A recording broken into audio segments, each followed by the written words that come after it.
Mauricio Rosenkopf, escritor, periodista, dramaturgo, como les decía, que está presentando su último libro, que ya lo mostré varias veces, pero no importa, La segunda muerte del Negro Varela. ¿Cómo andas, Mauricio? Bueno, lo más bien. Bienvenido. Ya te oía la voz cuando yo entraba y vos salías cuando hacías caramelos surtidos. ¿Te acordás? En El Espectador.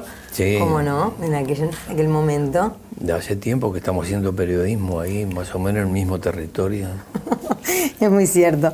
Bueno, te metés en este libro con el tema de la resurrección y también ni hablar esta mirada del barrio, de los personajes barriales, de esa sencillez humana, ¿no? Bien al detalle, que es muy típica tuya y que seguramente también rescatás de tus propios barrios. Sí, es así. Creo que los grandes acontecimientos se producen en el barrio. Digamos, la población que tenía Cafarnaún o el lugar donde resurreccionó Lázaro, que es un antecedente histórico del Negro Varela, es de poca población, es un barrio que nace, que va creciendo, que hay un emigrado de la Guerra Civil Española que vino a abrir calles y se quedó como sereno del galpón de las herramientas, se fue la cuadrilla, él se quedó y empezó en todos los baldíos del barrio a plantar maíces y tomateras, y el Negro Varela tenía cobijo en la zona donde él estaba, que era un tartagal muy tupido, muy grande, nunca había sido cortado, pero de afuera se veía que había un tartagal y se intuía la presencia del Negro Varela, y ahí lo encuentran un día, una mañana. Tenía una carretilla para su trabajo. Digamos, toda era gente de trabajo, es una cosa muy, muy linda además. Y pasa a ser el muerto que le da significado al barrio. Un pueblo no nace, un barrio no nace hasta que no tiene el primer muerto. Entonces Varela se prestó para eso. Se prestó. Y tenía una carretilla que hacía los... mudanza, cargaba leña, carbón, y aparece muerto en cruz, de espaldas y de cara al cielo, pero con la cabeza caída, y ahí lo descubren y buscan deudos, no hay deudos, buscan quien certifique la muerte. Finalmente hay otro compinche, que frente a la Olímpica había unos ranchitos de casco de chacra, que lo llevan definitivamente muerto, porque fue certificado por alguien que trabajaba en la facultad veterinaria, no había médico en el barrio. Anda a llamar a la coronaria. Y allí va y lo acomodan, le ponen un tablón, una vecina da un almohadón de 2 plazas. Todo el barrio se revoluciona. Además, esa incursión por Avenida Garibaldi, con el gallego Menéndez llevando la carretilla con el Negro Varela, y atrás el carro del Rengo Pérez, y más atrás el padre Pedrín de la iglesia Tierra Santa, y se van sumando hasta que el Negro Invierno dice: mirá que en mi rancho solo tengo una mesa de cocina, un solo ambiente, un buen ambiente tenía, ¿te das cuenta? Ahora que se usa. Seguro. Entonces, cuando pasa por el almacén y bar Parque de los Aliados, sale la gente, suspenden el el truco, el mostrador, y ahí don Dalmiro, que era el dueño, para complementar la superficie, le da la mesa al truco. Entonces, y ahí van a cruzar Avenida Italia, y por Avenida Italia pasaba el 8 y el 24, no había más tránsito que eso. Entonces hay que atravesar las vías, los tranvías paran, bajan, identifican al Negro Varela, se quitan la gorra y colocan el trole a media asta. Bueno, esa es la historia. Ahora, resurrecciona. También. Ese es un tema, es decir, nadie muere mientras le quede en alguna neuronita, en algún rincón, algún recuerdo, alguna memoria. Un individuo muere cuando se diluyen, se disuelven sus memorias. También pasa con los pueblos. Hay una mirada un poco nostálgica también en vos, porque también recuperás mucha cosa que, si hilás fino, todavía está en los barrios, pero por otro lado también hay mucha cosa que ya no es. Y no es ahí, hay que ver en otros lados. En Ciudad de la Costa no sé qué pasa, los chiquilines juegan al fútbol en la calle. Ahora en la vereda no podés jugar y salir de tu casa con cuidado. Es otra historia, pero eso forma parte de la historia, digamos. ¿Cuánto hay de tu historia? Ni hablar mucho seguramente. Mucho, de digamos, tus años en aquella especie de pensión donde viste con tus padres y tu hermano al principio, en Gonzalo Ramírez, y después en La Blanqueada. ¿Cuánto hay de todo eso? Y bueno, yo te diría que todo es uno, ¿no? Que hay una... bueno, acá hay una creación sobre la base de una realidad, además.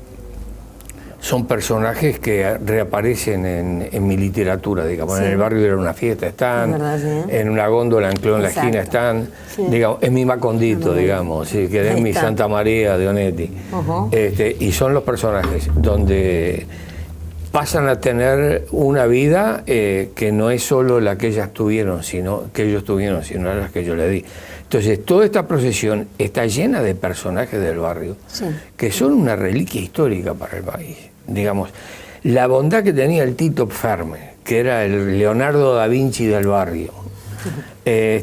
Leonardo da Vinci, porque fue el que hacía los muñecos del tablado rojo Cardenal Patente, Tuyutí Garibaldi, porque hizo el fresco con una marina en el patio de baile del Club Atlético Tuyutí. Pero era una marina donde no faltaba el buzo, ni la sirena, ni el cofre abierto donde salían joyas. Tenías de todo. Eso es... Vos disfrutaste además mucho de ese barrio, como te decía recién, en esos, por lo menos en esa primera etapa, antes de la muerte de tu hermano, que fueron años muy felices para vos, ¿no? Y está seguro. Cuando la familia viene de Florida y se instalan ahí en esa zona de Gonzalo Ramírez y... no me acuerdo de la esquina. Gonzalo Ramírez y Santiago de Chile, que no sé si conserva el nombre todavía, al lado del Boxing Club Palermo. Sí. Pero lo que te puedo decir que todos tenemos raíces en barrios donde primaba la bondad, la solidaridad, el compañerismo, donde existía aquel principio de Don Quijote. Aunque esto lo dice Sancho, esto que te voy a decir, al hijo de tu vecino suénale las narices y mételo en tu casa. Digamos, eso era la historia. Ahora, ¿qué queda? No quedará el baldío donde jugamos al fútbol, no queda nada. El boliche ya está abajo, ya se viene una torre.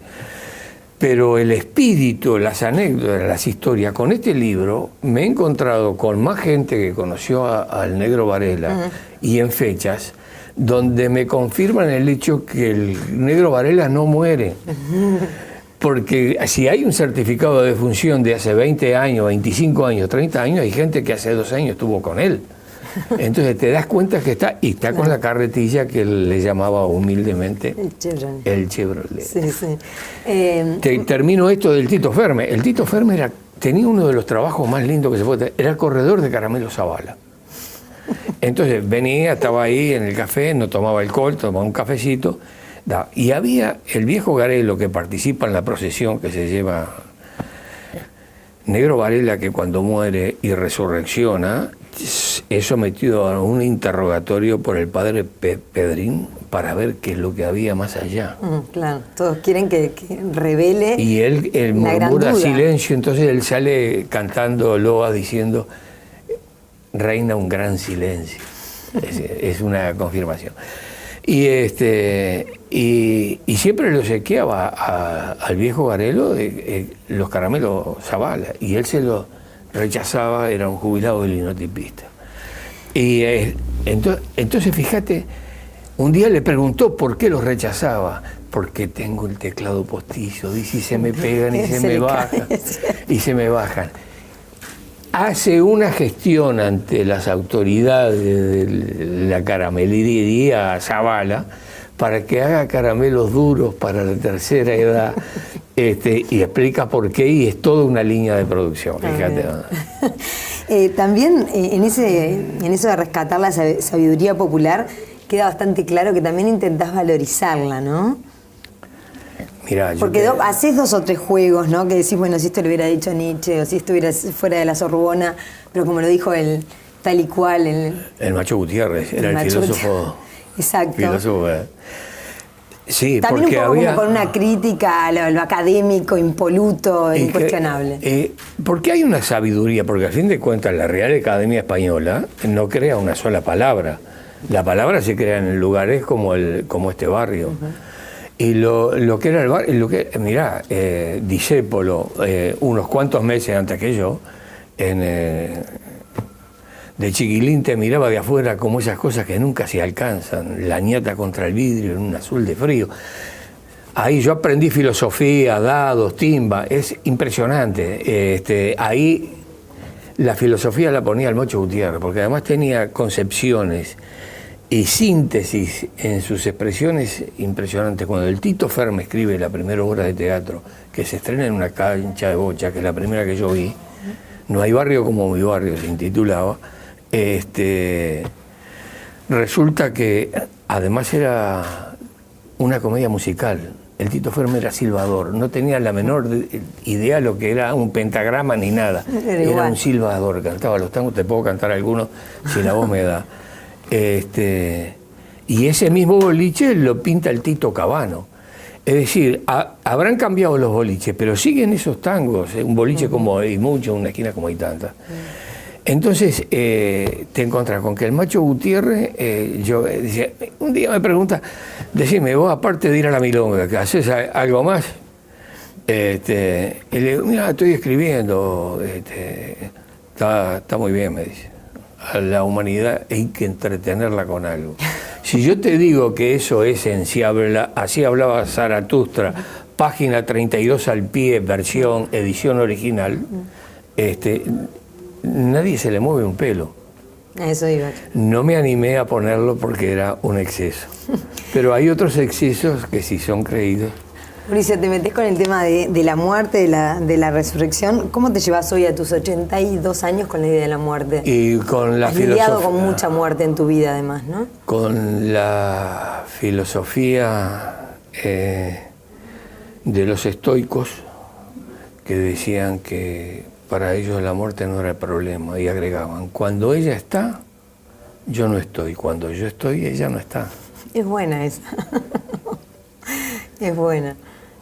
Así que lo manejas así, con esa distancia. ¿Y va cambiando la idea de la muerte a lo largo de la vida o no? No, sigue siendo siempre, bueno, siempre estuve tocado con eso. Yo me preguntaba por mi hermano, digamos.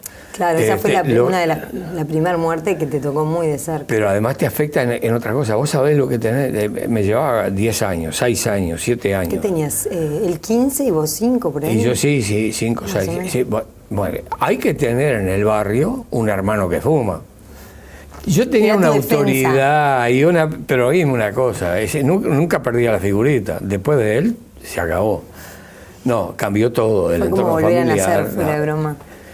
Fue más complicado que eso, porque además mi madre no podía resistir a ver crecer a los amigos de mi hermano, que se ennoviaban, que se casaban, entonces quiso expatriarse a un barrio donde no estuvieran. Y ahí nos vamos para la Blanqueada. En aquella época ese territorio se llamaba Barrio Flores. Barrio Flores. Y vos decís, tu vida hubiera sido otra si tu hermano no hubiera muerto de meningitis, ya hubiera. Que te hubieras recibido de abogado. No, yo apenas llegué, con mucho orgullo, yo en la Academia Pitman soy dactilógrafo, diplomado. Yo también. Mirá vos las cosas que compartimos. Somos de la misma generación. Claro. Pero de la misma generación, no, contemporáneos. Que eso es una expresión de la primera carta que yo recibí de mi hija en Cana, que había empezado a ir a la escuela, que le habían dado para leer los textos de primaria, donde se da un verso, y me escribió un verso, y abajo filmaba con la dificultad de las primeras letras Alejandra Rosenkopf, y abajo, entre paréntesis, contemporánea. Qué lindo. Es decir, que somos contemporáneos. Bien. Sí, no terminaste el liceo, pero eso no te impidió escribir 17 libros, decíamos hoy. No. Empecé con poesía porque me parecía que era más fácil, porque era corto eso, ¿viste? Sí. Y que era un engaño, ¿no? Porque aunque fuera corto, te estaban metiendo en camisa 11 varas. Después me pasé al teatro y a la prosa. Me pasé al teatro fundamentalmente porque tuve una novia que hacía teatro, y entonces ahí... Y después, y además por otra cosa, tenía, y sigo teniendo, digamos, ahí mantengo la misma Mucha falta de ortografía, ¿viste? ¿Sí? Sí. Entonces, como en el teatro la gente habla como habla la gente, ya no importaba tanto, ¿viste? Lo que, ¿Escribís en computadora o en máquina de escribir? Escribo, esta la escribí el verano pasado en Las Toscas, La segunda muerte del Negro Varela. Y los amigos me dieron una laptop, me la conectaron para que tuviera... Me regalaron nada más, porque yo estaba preocupado porque tenía miedo de apretar una tecla y que se borrara todo. Claro. Además, esas cosas pasan. Y yo allá tengo una vieja Remington, que la única dificultad que hay es dónde comprar la cinta. Entonces me dieron también una impresora, cosa de que yo escribo y tengo el respaldo y no me angustio. Tranquilo, ¿viste? claro, si no es una tortura. Y me senté, me acomodé, yo qué sé, con al paraíso, y empecé a teclear ahí, a apretar. No, yo ya el curso con la señorita Bachino, que así se llamaba la profesora de la Pitman, no, la cerré, la guardé, esto para otra cosa, agarré la vieja y peluda Remington y la escribí así, después me la pasaron a una computadora. Entonces, bueno. Pero te advierto lo siguiente, que Homero no hubiera escrito mejor la Ilíada si hubiera dispuesto de una computadora. Lo hacía en tablillas de cera con un uso, un huesito. Increíble, sí, no se olvida. Hablamos de una muerte que te marcó, sin duda la de tu hermano, León. Otra muerte que todos tenemos muy presente fue la de tu gran amigo Carlos Maggi, muy recientemente. ¿Cómo sobrellevás una falta así? Y lo seguís teniendo, tiempo? Lo seguís teniendo, porque de alguna manera siguen estando en uno, son referencias. Lees algo y sale automáticamente la idea que a él le hubiera gustado si lo hubiera leído. Maggi venía a buscarme para ir junto a la tertulia, y me avisan media hora antes que había tenido una muerte envidiable porque fue un infarto fulminante. Entonces, a Maggi lo tengo metido ahí, como tengo metido a Mario, como tengo metido a mis viejos, como tengo metido a los compañeros. Es decir, de alguna manera están en pequeños objetos, en cosas, o simplemente en pensamientos y en asociaciones. Digamos, yo creo que eso no se pierde. Vamos a ver qué pasa, después te cuento. Después, cuando yo también después... Lo de la resurrección y todo eso, que es un tema fascinante, porque el fondo del asunto, todo esto es, digamos, en este barrio se dan milagros y hay gente cuyo nombre puede ser perfectamente santificado. ¿Cómo no vas a ser Santito Ferme vos? Con estos elementos que te conté. Y además esos milagros, pero además la forma en que lo trata el Negro Varela, cuando detectan que puede ser otra cosa. Porque encuentra el Gallego Menéndez junto al Chevrolet una botella de leche de las de antes, de vidrio, con un fondo de azul desvaído, que era alcohol de Primus que le echaba al piste para que perdiera la intensidad. Y cuando lo llevan y lo van a acomodar, sienten que hace gorgorito. Los muertos no hacen gorgorito. Entonces se mandan la práctica. Él tenía la experiencia de las trincheras y el Tito Ferme de los animales que le traían a veterinaria, que tampoco era veterinario, era ayudante, enfermero. No catalogaba. Y entonces el paisano Rivas, que venía de la frontera, aporta la mecha de los yesqueros de antes, que vos la atabas y la tenías ahí, la introducen con mucho cuidado, porque si un mechero es capaz de absorber el alcohol de un recipiente, ¿por qué un organismo no? Entonces esperan, esperan, ver si llega a la superficie, cuando sienten cierta humedad, tantean. Bueno, y ahí lo van rescatando. Y ahí, por una noche, el Negro Varela fue el iluminado. Exactamente. Hablando de resurrecciones, hay una que te toca de cerca, que tiene que ver con tu pasado, pero también con tu presente, que está en todos los titulares, que es si querés, la vuelta o esa resurrección que en realidad tuvo lugar en 2013 y ahora volvió al país y es el tema, que es el de Amodio Pérez. ¿Cómo sentís vos, primero que nada, cuando abrís el diario y este tema se te mete porque no tenés forma están todos los medios, ¿no? Te doy dos respuestas sobre eso. La de en su momento, te voy a contar una historia de Artigas que poco conocida. Estaba peleando contra los porteños de Zarratea y todo eso. Y le deserta a un oficial, un teniente, que era además con grado, es decir, que tenía formación. Un hombre que deserta le proporciona a Zarratea y a su gente cuántos hombres tiene, qué arma dispone, cuántas vacas, cuántos caballos, qué frente ocupa. Todo eso, digamos, va a provocar una mayor mortandad en las filas y en los campamentos que acompañaban. Ha pasado en todas las guerras, ¿no?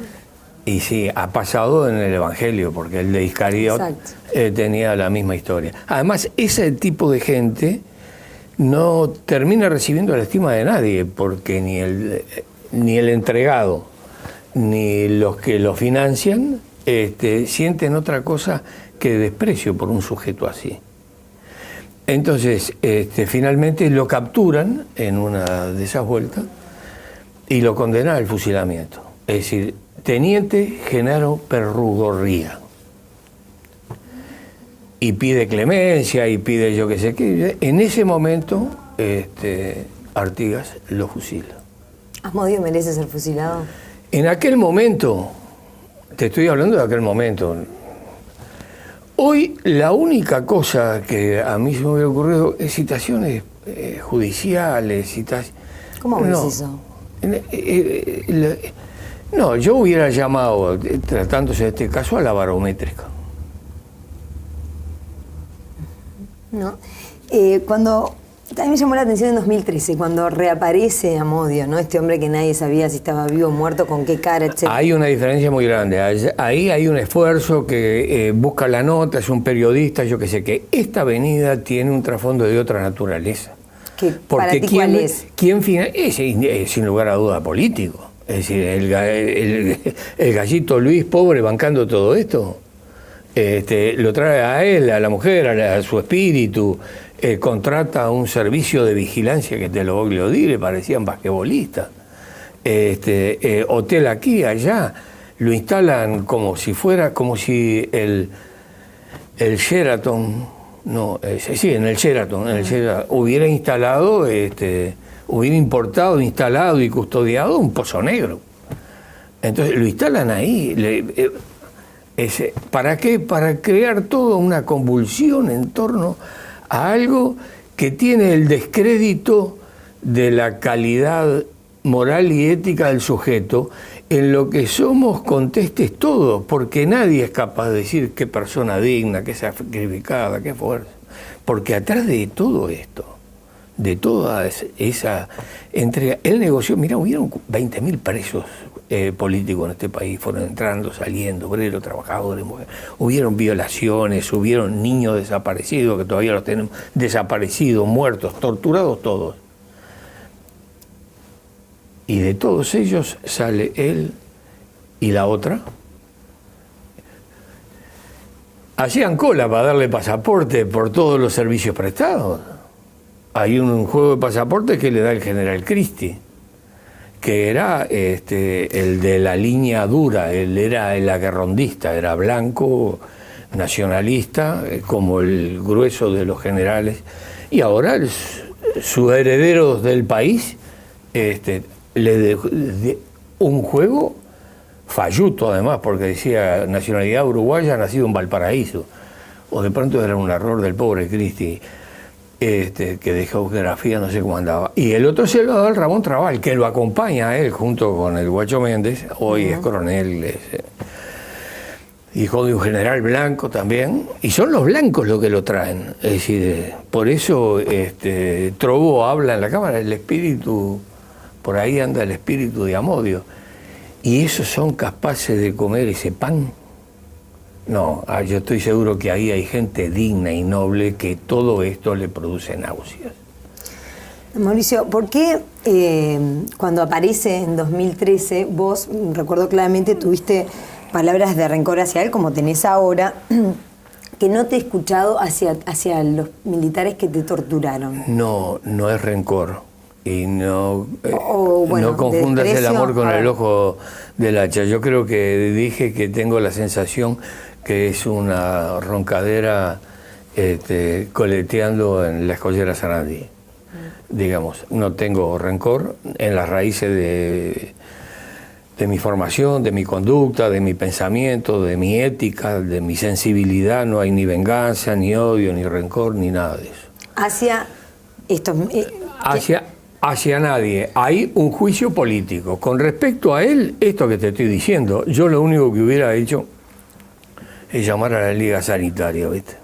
Mira, hacete cargo de esto. Y si fueran otros tiempos, capaz aquel fusilamiento. No, te estoy contando lo que hizo Artigas. No. Pero es un paralelismo fuerte, ¿no? Si lo ves así, es formidable. Y con respecto Pero no es natural, lo de este hombre, Amodio, se llame Amodio o Juan Pérez, ¿no es naturaleza humana de la peor, de la más oscura, pero naturaleza humana el fin? Y bueno... o sea, entregar lo que sea para salvarse uno mismo. No es de la peor naturaleza humana, pero naturaleza humana el fin. ¿Por qué vos, que sos una persona muy humanista en un montón de aspectos, esto, sin embargo, es una cosa que no se tranza, que no se puede de algún modo, viste, cerrar otras cosas, perdonar otras cosas, pero esto no? No, el perdón es un mecanismo filosófico, teológico, religioso, no está en las nomenclaturas que utilizo. ¿Sanar o cómo le llamamos? Eso nada, digamos, este hombre hizo mucho daño al prójimo, lastimó mucha gente, es responsable de muchas cosas, de una gran cobardía, un delator, una persona que canjea su libertad con 2 pasajes con él y su esposa, y además detrás de esto hay un pacto entre Bordaberry, el viejo Bordaberry, y el generalísimo Francisco Franco, que era el que estaba en España. ¿O vos te creés que pueden entrar así como así con documentos falsos? Que allá no lo estaban esperando sus pares y lo estaban colocando, integrando, los tuvieron, lo mantuvieron. ¿Quién paga? Casi me sale un aviso que no sé si es del caso, pero te lo hubiera dicho, y no te rías. No tengo nada. Todo un acuerdo. Nada, yo creo que está bien, que le pase lo que quiera. Yo creo en este momento, a esta altura de los acontecimientos, y con respecto a los militares, los delitos de lesa humanidad son para siempre. Eso está en la ley, eso está en la condición humana, eso está en el espíritu, está en la ética. Bueno, queremos saber qué pasan con los compañeros desaparecidos. Queremos la restitución de los niños desaparecidos. Todo eso lo queremos saber. ¿La justicia interviene? ¿Pueden tener abogados? Nosotros no tuvimos abogados. Los rehenes, los dirigentes, los que nos consideraron dirigentes, no podíamos tener abogados. Me pusieron un coronel que casi me aumenta la pena. Mauricio, pero en ese contexto de muerte y de tanta violencia que se vivió en ese momento, ¿no? Donde había muerte y desolación por todos lados y de los dos bandos, ¿se puede de algún modo ordenar de mayor a menor grave hechos como la traición de Amodio Pérez, o la presunta traición, vamos a decir así, para cada uno tome el rol que quieran, o el asesinato de Pascasio Báez, o la muerte de Roque Artech? Es decir, digamos, hay cosas en el marco del tema que da origen a esta nota, que inicialmente fue el libro, y ahí estuvimos disfrutándolo. A este otro, porque está declarando, seguramente el viejo Julio le va a recordar. Exacto, que lo vendió. Pero todas las demás cosas, si querés una tenida sobre ese tema específico, no se arregla con la picardía de una pregunta que establece los parecidos o los parangones. No, Estamos hablando del justamente. caso del Iscariote. ¿Por qué querés hablar de Simón el Mago, que también Porque estaba uno, teológicamente condenado? Porque uno escucha que en ese marco de violencia... En ese marco de violencia, ni tanto ni tampoco, te diría. Si querés específicamente hablar sobre eso, no en una especie de picoteo como aquel programita que vos tenías de caramelo surtido, vale, pero a partir de Amodio, hablar de las otras cosas es darle a este ejemplar una instancia, Pero también saber cómo te sentís, parece Mauricio, que es respecto a un tema que está ahí. Bien, llamaron a declarar sobre ese a Huidobro. Digo, una de esas pensaste, bueno, ¿qué pasa si te llamaban a vos? ¿Cómo te hubiera sentido? No sé si lo fácil. llamaron. Digamos, hay una tendencia que exige poco menos de involucrar al ñato en la comparecencia. No aparece por ningún lado. El viejo Julio sí, porque el viejo Julio fue delatado en la calle por una camioneta del ejército donde venía uniformado tipo capitán, innombrable. Eso sí, lo balearon, cayó con 2 balazos encima. De la gente que tiene que ver con las citaciones, no ha hecho referencia ninguna a esa citación, tampoco conmigo. Yo no estoy citado ni preguntado, y creo que el ñato tampoco, porque él cayó un 14 de abril.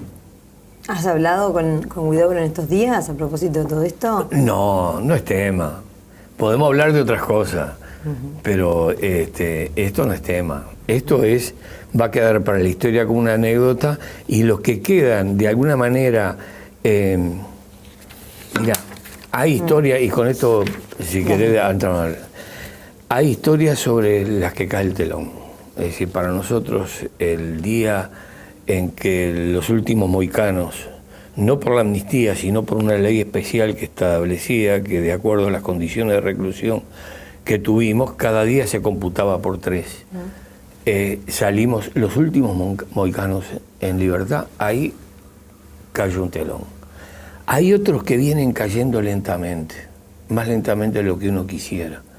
Y es que aparecen restos de unos desaparecidos, otro, no hay información, la información es maledicente, ¿no? Pero algún día ese telón va a caer, va a tocar piso, es decir, seguiremos en eso. Es un telón. ¿Cuándo va a caer? Porque mucha gente dice, el país no sigue rehén de toda esta... No, pero cuando, Bueno, digamos... Mujica ha dicho, el día que estemos todos muertos, bueno, ¿vos pensás igual o diferente? No, ya tengo con Mujica nos entendemos con señas, señor presidente.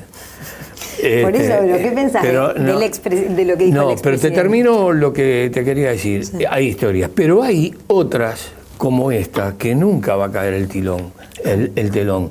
Lo que cae es el agua de la cisterna. Acá lo que hay que accionar es la cadena, y ahí queda en esas aguas. El que quiera navegar en ellas, que navegue. Yo, hasta aquí llegó mi amor. Y volvamos a la novela. Volvamos a la novela. Lo que pasa es que me provocás la repregunta, que es, porque hay chiquilines de 18 años que se sientan a escucharte y piensan, ¿cuál es la diferencia con otros que también se quebraron y también entregaron? No, la profundidad de las... ¿Por qué es distinto el caso de Amodio? ¿Cómo no va a ser distinto? Te lo acabo de decir, y vos, que sos rapidísima, tomá nota de eso. De los 20.000 presos que estuvieron, que pasaron todos por la Viaba, por la Picana, por el Platón. Amodio. No son todos, no es eso lo que quiero decir. No quiero decir eso. No quiero decir eso. Sí. Lo que quiero decir es que todos estuvieron presos y cumplieron una pena, o tuvieron una pena. ¿Te da bronca que no haya pagado? No me da bronca. No es lo mío. Yo, en un partido de fútbol puede ser, con el juez, por ejemplo. Pero solo 2 que no fueron tocados y que aportaron información para destruir a sus compañeros, y que en compensación los propios generales y el propio presidente de facto, Bordaberry, aunque decían que era institucional, le dan un pasaje y un viático para que vayas tirando. Y se fueron comiendo maní con chocolate. Esa es la diferencia, pero cualquiera se da cuenta de esa diferencia. O sea que la condena social todos ahora los es barrios, su cruz. todos los barrios, que la vean, pero a esta altura nadie deja de sentir una sensación de asco cuando ve a ese infeliz. ¿Sabe lo mejor que podría decir? Porque lo asocio con una película que vi hace tiempo, que lástima que el protagonista haya sido él, porque era una formidable persona y un gran actor, Luis Sandrini. Te diría, para cerrar esto, en este momento, eso que aparece ahí, que están en el candelero o en el candelabro, es como aquella película, El más infeliz del pueblo. Y Si ahora, quiere salvar y no tiene salvación, decís vos. Así, de ningún lado, digamos. Lo dejo en tus manos. No, trato de interpretar lo que vos decís. ¿Te ves igual con Mujica y con Huidobro hoy? ¿Se ven, comen un asado, tienen coincidencias y discrepancias políticas o no? En clandestinidad. Bien. ¿Te seguís sintiendo en Tupamaro? Sí, tenemos con todos ellos una hermandad de sangre, eso no se modifica. Sin embargo, ellos pero además justo con ellos hay una película que está en marcha, que la dirige Álvaro Bresner, que se terminó el guión ahora en España, que se empieza en el momento que disponga. ¿Cuándo sale? Tornasol Film, no sé la fecha, pero te aviso y te mando dos. ¿Sobre cuál mirada? Memorias del Calabozo. Memorias del Calabozo. Que es la historia de los tres, pero que es la historia de todos. Ahí, fíjate vos. Sí, yo estoy seguro que aún en esta fecha hemos vivido más tiempo juntos, sin vernos, que con nuestras respectivas esposas. Qué impresionante. Ellos, sin embargo, si se quiere, están y estuvieron y siguen estando en la primera línea de fuego política, ¿no? Con cargos, bueno, Mujica presidente, Huidobro ministro. Tú, sin embargo, te has mantenido un poco al margen de eso, aunque fuiste director de Cultura de la Intendencia, pero incluso cuando saliste dijiste nunca más, en alguna declaración quedó eso por ahí. ¿Por qué? Y porque los años no vienen solos, piba. Yo salgo a caminar por la Rambla y bueno, está... Por eso ¿te quemaste un poco con esa estructura partidaria? Es un juego de equipo, ¿viste? Ahora dale vos. ¿Pero te quemaste con la estructura partidaria? No me quemé ni con la estructura partidaria, ni me quemé con ningún gobierno. Y yo soy del Frente Amplio y soy Tupa y estoy con el Pepe y con el Ñato. Y nos cambiamos figurita a veces. Pero si mañana te dan un ministerio, no gracias. ¿Oíste algo? Tengo datos. Sos hábil para no contestar, ¿eh? Qué hombre hábil. Una vez quisieron ofenderme así. ¿Ofenderte? Sí. Te cuento. ¿Ofreciéndote un cargo? No, con lo que acabas de decir. Le decían La Morsa, era jefe de inteligencia en un interrogatorio. Es uno de los integrantes del Escuadrón de la Muerte, que fue suplente del Senado en el Partido Colorado y todo eso, pero está registrado como... Entonces me estaban amasando que ni budín de pan, y me preguntaban, y yo contestaba. Entonces, con una ira inusual, golpea la mesa y dice: usted sabe lo que es usted, quiere que le diga lo que es usted es un hábil declarante. Mirá qué coincidencias que tenés en la historia. Qué comparación que metés, ¿eh? Digamos que el contexto era otro. Sí, seguro. Por favor, Dios santo. Pero lo que pasa es que los dos somos periodistas. Ya que vas para aquellos años, es interesante el rol que tuvo también la escritura en tus años de cárcel y cómo te sirvió para conseguir mucha cosa. Rememoremos un poco. Mirá, hay una cosa que tiene que ver con mi Macondito, lo de las cartas, pero también algo que lo escribí. Los primeros lectores de esto que te voy a contar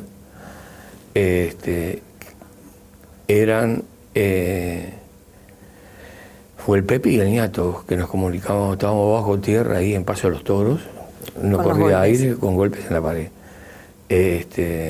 A mí me había pasado una cosa muy curiosa, vino un día, entraron en el calabozo, me preguntaron, ordena decir el sargento si usted es el escritor.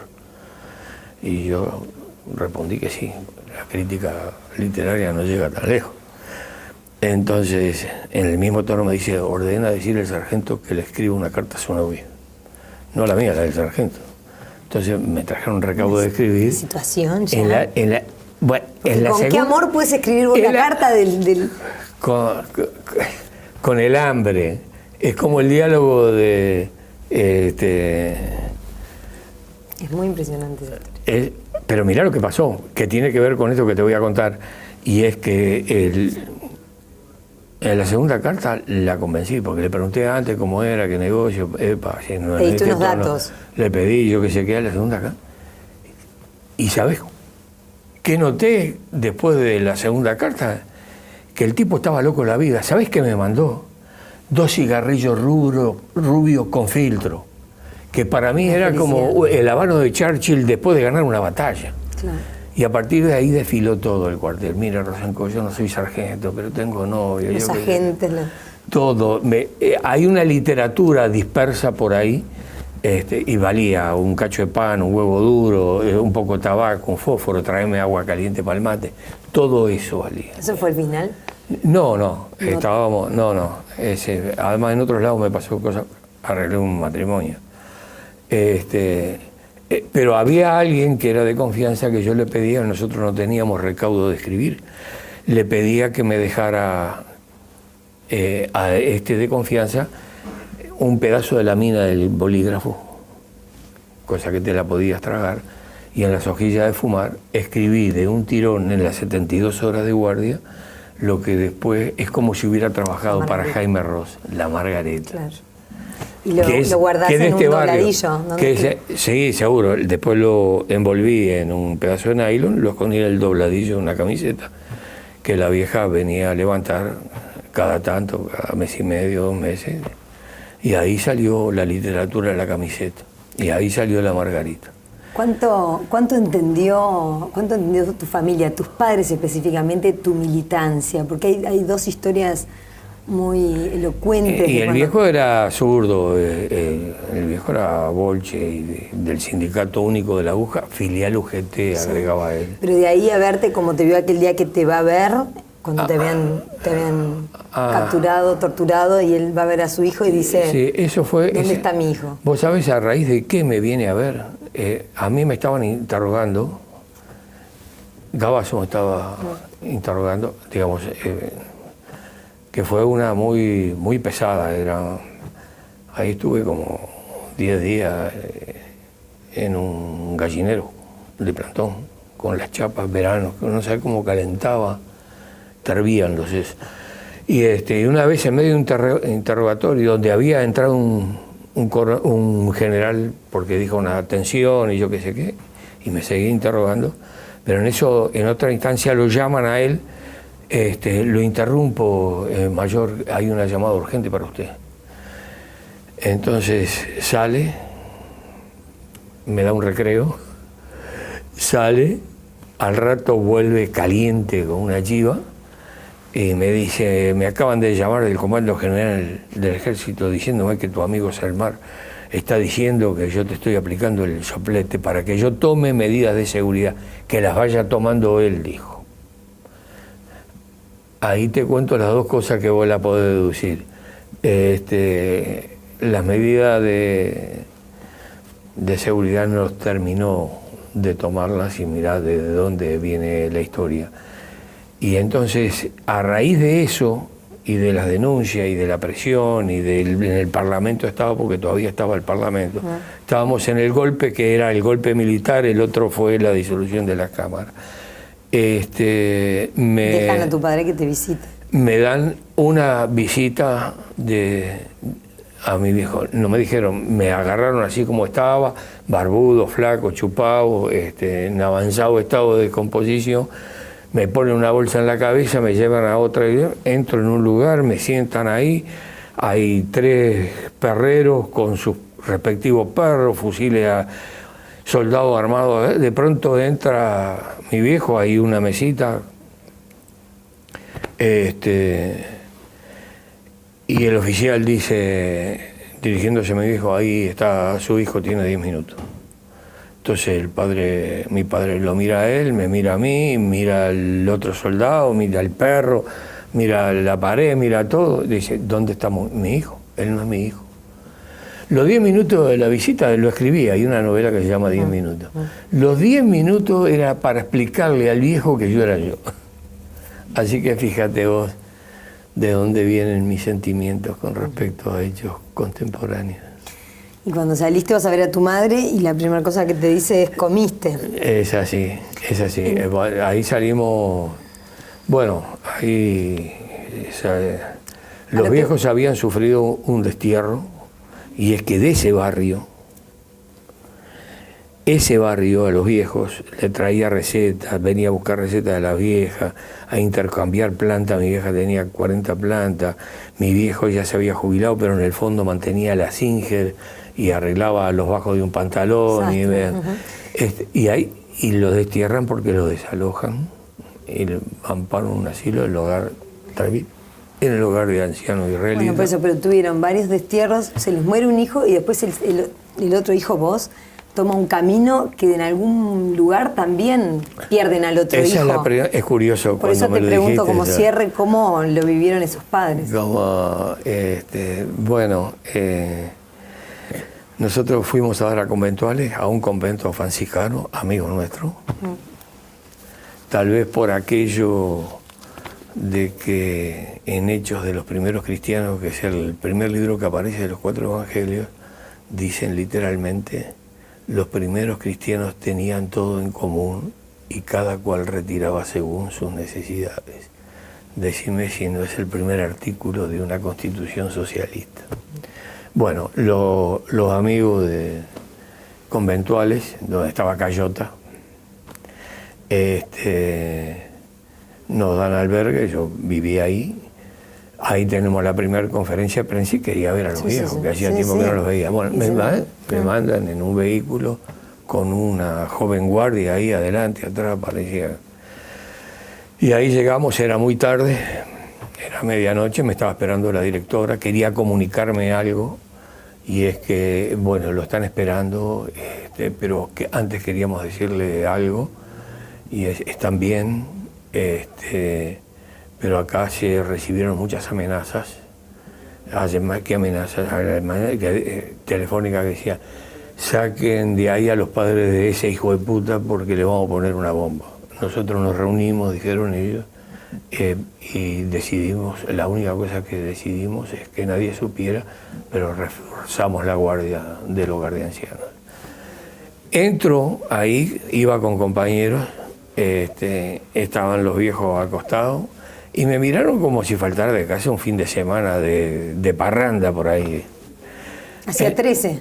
Sí, seguro. No, yo los vi en la visita, pero los últimos años ya no podían andar. Ya no les daba, si estábamos en la frontera, en el centro del país. Y entonces mi vieja me mira, me inspecciona, calcula el quilaje, que supongo, y pregunta lo de todas las viejas, porque mi vieja siempre hablaba preguntando. Me dice, la primera palabra de la comunicación en libertad, ¿comiste? Madre hasta la médula. Gracias, y ahí el viejo que me hace la pregunta, y te dejo la pregunta ahí, me dice, sentate, me voy, me siento al lado de él. Nunca me había dicho una palabra crítica ni nada. Él era lector de Unser Freund, un diario en yiddish y en español de izquierda. Me dice, bueno, ahora que saliste me vas a tener que explicar ¿qué diferencia hay entre comunista y tupamaro? La respuesta te la dejo para el próximo episodio. Es bueno. Muchas gracias. A ti.